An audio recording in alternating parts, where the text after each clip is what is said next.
అక్కడ ఆపరేషన్ చేశారు. బొంగ క్యాన్సర్ అన్నారు. వచ్చిన తర్వాత 2 సార్లు వాడి 3సారి అంటే బాగుంది. ఫుడ్ అది తింటున్నాం, పర్లేదు బాగానే ఉంది.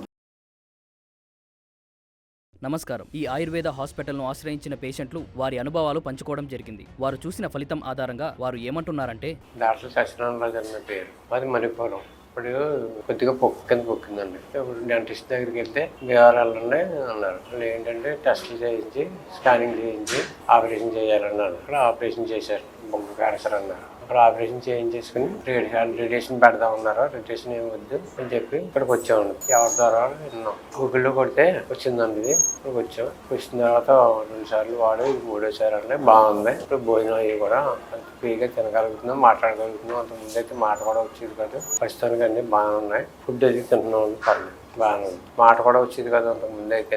ముక్కులో గొట్టం పోసి జాబ్ వచ్చేవారు. ముక్కులో గొట్టం పెట్టి అంతకుముందు వేరే ఆపరేషన్ చేశాక వాటర్ కూడా తాగుతారు. బాగుందండి ఇక్కడికి వచ్చాక. చూశారు కదండి, వారి మాటల్లో ఉన్న ఆత్మవిశ్వాసమే ఆయుర్వేదం సాధించిన విజయం. ఇలాంటి మరెందరో జీవితాలలో ఆయుర్వేదం వెలుగులు నింపడానికి నిరంతరం కృషి చేస్తూనే ఉంటుంది. ధన్యవాదాలు.